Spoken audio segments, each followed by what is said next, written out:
Good morning everyone, কেমন আছো তোমরা সকলে? আশা করছি খুব ভালো আছো। তো আমার নতুন একটি ভিডিওতে তোমাদের সকলকে জানাই অনেক অনেক স্বাগত আর অনেক অনেক ভালোবাসা। তো আজকে তো আমাদের এখানে হাটবার, আর আমাদের বাড়িটা যেখানে না, সেখান থেকে হাটের যেখানে হাট বসে সেখানকার পুরোপুরি আওয়াজ পাওয়া যায়। তো দেখো প্রচণ্ড পরিমাণে আওয়াজ হচ্ছে বাজারের। তো যাই হোক, আজকের ভিডিওটি এখান থেকে শুরু করছি। আশা করছি তোমাদের খুব ভালো লাগবে, তো তোমরা দেখতে থাকো। তো তোমরা দেখতে পাচ্ছ যে গাছে কিন্তু ফুল নেই। কেন বলো তো? সকালবেলা ঘুম থেকে ওঠার আগেই অনেকেই আছে জানো তো, ফুল নিয়ে যায়। আর এছাড়া মা আজকে ফুল তুলেও রেখেছিল। আচ্ছা, এরপরে আমি গেলাম কিন্তু জেঠুকে চা দিতে। এই যে দেখতে পাচ্ছ প্লেটে কিন্তু অনেকটাই চা ঢেলে গেছে। আর তারপরে বাড়িতে এসে আমি চা খেয়ে নিলাম।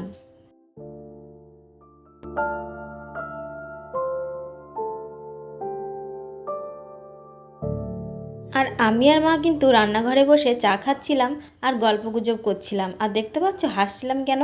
তখন একটা হাসির কি একটা কথা হচ্ছিল, আমার ঠিক মনে নেই। তো একটু আগে সবাই মিলে চা খেলাম, আর ভাই তো বাড়িতে নেই, বাবাও বাড়ি নেই। তো আমি, আমার হাজব্যান্ড আর আমার শাশুড়ি মা তিনজনে চা খেয়ে নিলাম। তো এখন আমার হাজব্যান্ড যাবে একটু বাজারে বাজার টাজার করতে। আর কালকে তো যেহেতু বুধবার, মার হাটবার রয়েছে, দোকান নিয়ে যেতে হবে। তো মা একটু ব্যস্ততার মধ্যে থাকবে, তো আজকে সারাদিন ধরে ফুচকা ভাজবে। তো চলো তোমরা দেখতে থাকো ভিডিওটি। এরপরে দেখো বন্ধুরা, আমি কিন্তু আলু টালু কেটে নিচ্ছিলাম, কারণ সকালবেলা সিদ্ধ ভাত করা হবে। আর আলু সিদ্ধ, ডাল সিদ্ধ আর ভাত এই করা হবে।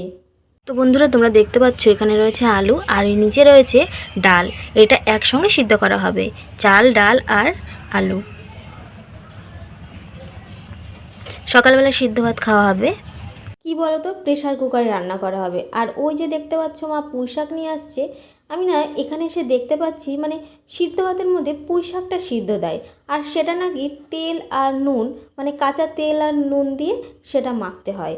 দেখো, একদম কিন্তু গাছের টাটকা সবজি। বাবা যেহেতু বাড়িতে নেই, সেই জন্য হাজব্যান্ডই গেছিলো বাজারে। আর দেখো এই ছোট্ট মাছগুলো নিয়ে এসছে। ভালো লাগে এই মাছগুলো খেতে, জানো তো, চচ্চড়ি করলে। আসলে কি বলো তো, বিপদ আসলে সব দিক থেকে আসে। এদিকে জ্বালানিরও সমস্যা রয়েছে, তারপরে এদিকে রয়েছে গ্যাসের সমস্যা। আমাদের গ্যাসটা না আজকে ফুরিয়ে গেছে। তো দেখো এই উনুনে কিন্তু প্রেশার কুকারে রান্না করা হচ্ছে। চলো একটা গাছ দেখাবো তোমাদেরকে, নয়নতারা ফুল গাছ। ওই যে নার্সারি থেকে একবার নিয়ে এসেছিলাম না, দেখো কি সুন্দর কালারটা না, খুব ভাল লাগে জানো তো এই কালারটা আমার। তো কোনো রকমে গাছটা বসিয়ে দিয়েছিলাম। এই দেখো পাশেই কিন্তু রয়েছে একটা মুরগির ঘর। এখানে কিন্তু অনেক প্রজাতির মুরগি রয়েছে, আর এটা কিন্তু প্রতিপালন করে আমার হাজবেন্ডই। ওই এই মুরগির দেখাশোনা করে। আসলে কি বলো তো, ওর এগুলো করতে ভালো লাগে, ও বলে। আর দেখো ওদেরকে কিন্তু এখন ম্যাশ দিল খেতে। বন্ধুরা, আমাদের মুরগির যে ঘরটা আছে সেই ঘরটা, আর দেখো কত মুরগি। এখানে কিন্তু অনেক প্রজাতির মুরগি আছে, সোনালি আছে, দেশি আছে, করকনাথ আছে। এই দেখো, ওদেরকে আমার হাজব্যান্ড একটু আগে খেতে দিল। বাজার থেকে অনেক কিছু নিয়ে এসছে মুরগির খাবার। এই মুরগিগুলো কিন্তু কিছুদিনের মধ্যে বড় হয়ে যায়। আর এই দেখো সবেদা গাছ দেখতে পাচ্ছ, কি সুন্দর ফল ধরেছে তাই না? দেখতেও কিন্তু ভালো লাগছে জানো তো।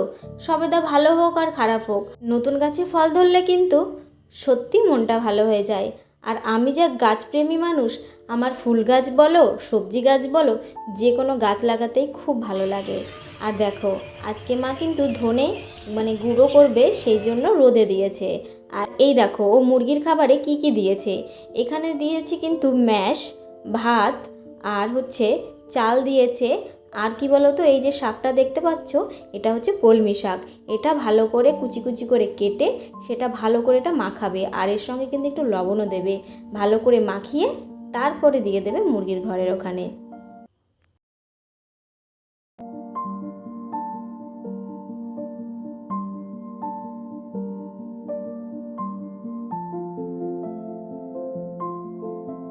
এরপরে দেখো বন্ধুরা, আমি চলে আসলাম বাবার খাবার দেওয়ার জন্য।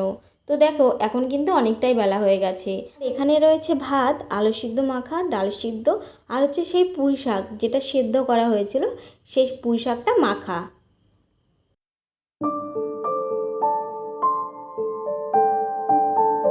আর সকালবেলা কি মাছ নেওয়া হয়েছিল তোমাদেরকে তো দেখিয়ে দেওয়া হয়েছে।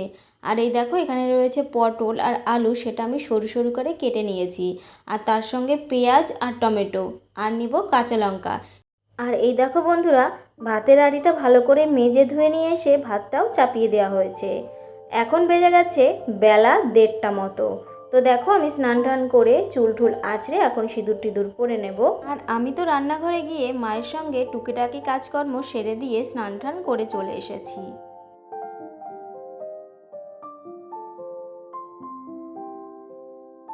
আর এদিকে আমার হাজব্যান্ডের জন্য আমি টাইম মতো খাবারটাও নিয়ে আসলাম, কারণ ওর খিদে পেয়ে গেছিলো। যখন বাড়ি ফিরেছিল কোথার থেকে যেন বাতাবি লেবু নিয়ে এসেছিলো জানো তো। তো সেইটাই মা মাখা করেছিল।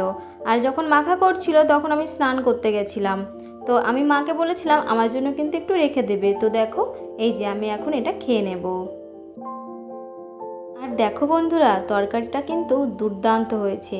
এই তরকারিতে যদি একটু মূলো দেওয়া যেত আরও স্বাদ বাড়তো জানো তো। আর এখন টাইম হয়ে গেছে বিকাল 5টা মতো। মা তো বেরোবে মায়ের দোকান নিয়ে, আর সেজন্য আমি আলুগুলো ভালো করে ছুলে দিচ্ছিলাম। এই আলুগুলো কি বলো তো, যখন গরম গরম থাকে না তখন ছুলে দিলে বা সেটা মাখিয়ে দিলে ভালো মাখানো যায়। আর আলুটা যখন ঠান্ডা হয়ে যায় তখন কিন্তু আলুটা শক্ত হয়ে যায় আর ভালো মাখানো হয় না, মানে সেটা ফিনিশিং হয় না। তো দেখো আমি এটা করে দেবো এখন।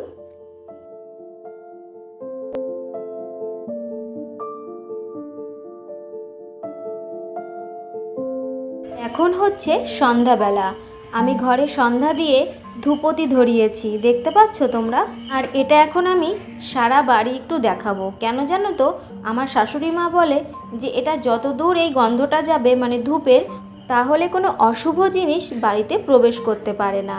আর এটা দেওয়া নাকি খুবই ভালো। যদিও বাড়ি যখন ছিলাম তখন দিতাম, কিন্তু খুব কম। আর এখন কিন্তু আমার শ্বশুরবাড়িতে আমি প্রতিদিন এটা দেওয়ার চেষ্টা করি।